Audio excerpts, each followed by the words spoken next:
É isso aí, já voltamos, foi bem rapidinho. E para ser mais rápido ainda, já vou jogar a bola para o pastor Betinho, para a gente poder concluir o assunto salvação e passar para o assunto reino. Pastor? Amém. Obrigado, querido. Eu quero mandar um abraço aí para todo o pessoal da comunidade evangélica platinense, em especial para o Maurílio Nakano. Maurílio, mandou um abraço para nós aí. Eu quero dar mais algumas evidências a respeito da salvação, porque a salvação não se perde, né? Então, atente aí, né? Eu não vou ler os textos para que nós possamos ganhar tempo, mas assim, o sacrifício de Cristo foi um sacrifício perfeito. Hebreus capítulo 10 vai nos falar a respeito do sacrifício de Cristo, que foi um sacrifício perfeito, né? Jesus, quando ele veio, morreu por nós, ainda pecadores, ele satisfez toda a justiça de Deus. O sacrifício foi perfeito. Então, quando nós cremos, Romanos 10, 9 e 10 diz assim, que com o coração se crê para a justiça e com a boca se faz confissão para a salvação. Para eu ser salvo, basta eu crer com o meu coração e confessar com a minha boca. Por quê? O sacrifício de Cristo, de uma vez por todas, o sacrifício de Cristo, ele nos justifica, ele nos santifica, ele nos separa para Deus. A Bíblia diz assim, em João 1,12, que a todos que o receberam, deu-lhes o direito, deu-lhes o poder de serem feitos filhos de Deus, a saber, os que creem no seu nome. Ou seja, momento em que nós cremos, no momento em que nós confessamos publicamente, nesse momento, nós somos salvos, nos tornamos filhos de Deus. Meu irmão, uma vez filho, sempre filho, não importa o que o filho faça, ele não deixa de ser filho. O que aconteceu nesse momento foi que o próprio Espírito de Deus veio e habitou e entrou no nosso espírito, porque o homem é um ser tricótomo, o homem é formado de espírito, alma e corpo. Ou seja, 1 Tessalonicenses 5,23 diz assim, e o mesmo Deus de paz vos santifique em tudo, e o vosso espírito, alma e corpo seja conservado irrepreensíveis para a vinda do nosso Deus. O homem é alma, possui um corpo espiritual para contactar a Deus no mundo espiritual, porque Deus é espírito, e importa que os que o adorem em espírito e em verdade. Nós nos relacionamos com Deus por meio do nosso espírito, e nós temos um corpo físico para nos relacionarmos no mundo físico. No momento em que nós confessamos Jesus, o próprio espírito dele, em 1 Coríntios 6,17, diz assim, que o Espírito do Senhor juntou com o espírito do homem, e nesse momento nós nascemos de novo, segundo o que Jesus disse a Nicodemos, que nós nascemos de novo, nascemos no espírito, a vida eterna de Deus entrou dentro de nós, o nosso Deus vive uma vida eterna. Se ele nos deu o seu espírito e nos deu a sua vida, a vida eterna entrou dentro de nós. Olha que poderoso isso. Se a vida é eterna e ela entrou dentro de nós por meio do Espírito, você não perde mais a vida, não tem como mais. É como nós nos tornamos um só Espírito com Ele, nos tornamos um só Espírito. 1 Coríntios 6,17, e a Bíblia diz, é muito claro, e eu quero deixar esse texto para afirmar por que a salvação não se perde.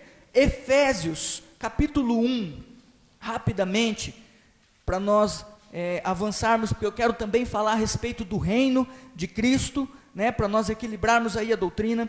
Efésios capítulo 1, versículo 13, diz assim, em quem também vós estáis, depois que ouviste a palavra da verdade, o evangelho da vossa salvação, e tendo nele também crido, fostes selados com o Espírito Santo da promessa, o qual é o penhor da nossa herança, para a redenção da possessão adquirida, para louvor da sua glória. Ouvimos o evangelho da salvação, cremos com o nosso coração, confessamos com a nossa boca, o Espírito Santo da promessa veio, habitou no nosso espírito, e agora ele é o penhor, ele é a garantia de que nós seremos salvos, ele é a própria vida eterna de Deus na nossa vida. Então nós podemos afirmar, mediante essas palavras, que a salvação não se perde, não se perde,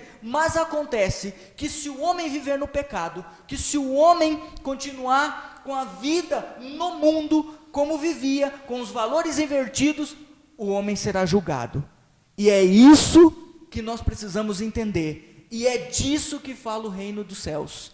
É isso que o Senhor Jesus veio pregar. Muitas vezes nós não entendemos a palavra, porque textos que se referem à vida eterna estão falando da vida eterna, e textos que estão falando do reino dos céus. Nós pegamos os textos que estão falando do reino dos céus e colocamos para falar de salvação. Isso é um erro. Por isso que nós não entendemos a palavra. A palavra de Deus não se contradiz. Ela é a verdade absoluta. Ela é a verdade que nos dá vida. Se nós tivermos precisão na doutrina, nós conheceremos a verdade, e a verdade nos libertará. Pastor, então os textos que algumas denominações aplicam na questão da perca da salvação, como blasfêmia contra o Espírito Santo, como o galho cortado que eu disse, eles só vão se aplicar àqueles que não receberam, então, a Cristo.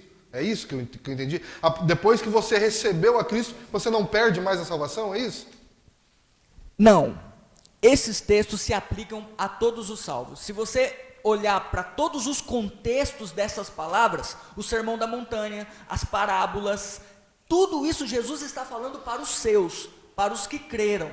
O que acontece é que esses textos, Luiz Fernando, está falando a respeito do reino dos céus, está falando a respeito do milênio, que é um período onde o reino de Cristo se manifestará na terra, e esse período, a Bíblia é muito clara, que o Senhor preparou para os seus, para dar a recompensa e o galardão, e para a disciplina dos seus. Então, esses textos falam para os salvos, mas para o reino de Cristo, e não para a vida eterna, e não para a salvação. É por isso que nós não entendemos.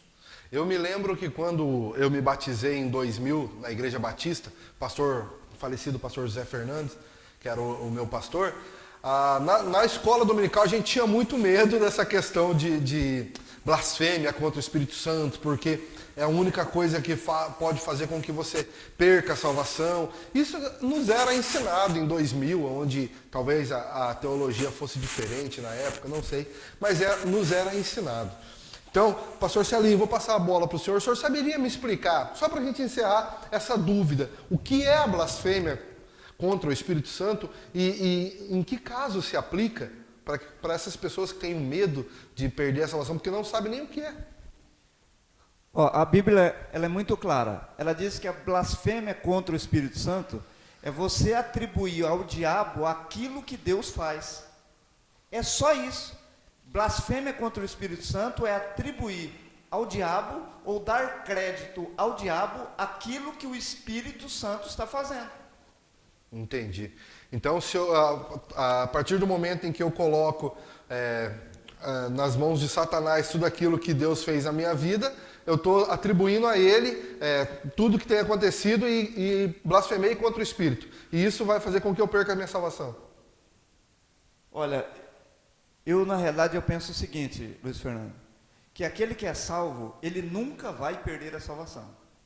Quando o texto fala aí, eu creio, eu não tenho, talvez o pastor Beto tenha uma definição melhor a respeito da blasfêmia contra o Espírito Santo no contexto de um salvo. Eu creio que o salvo, ele não vai blasfemar contra o Espírito Santo, porque ele tendo o Espírito Santo, porque um detalhe que eu quero que você que está nos assistindo, coloque na sua mente.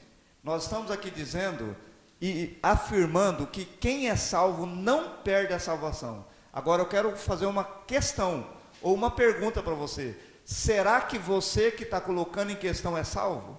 Porque muitas pessoas, eles são convencidos e não convertidos. Porque quando você é convertido, o Espírito de Deus habita em você. O texto que o pastor Beto leu lá em Efésios, capítulo 1, versículo acho que 13 e 14, que ele fala sobre o penhor do Espírito Santo. Quando eu digo que eu perco a salvação, eu estou dizendo que o Espírito Santo não tem capacidade de cuidar da minha vida e entregar nas mãos de Cristo, ou seja, no último dia entregar para Cristo. Entendi. Eu estou dizendo que ele como penhor, ele é incapacitado. Entendi. Pastor, eu tenho muito mais perguntas nessa questão. Então a gente vai para o intervalo rapidinho e já volta.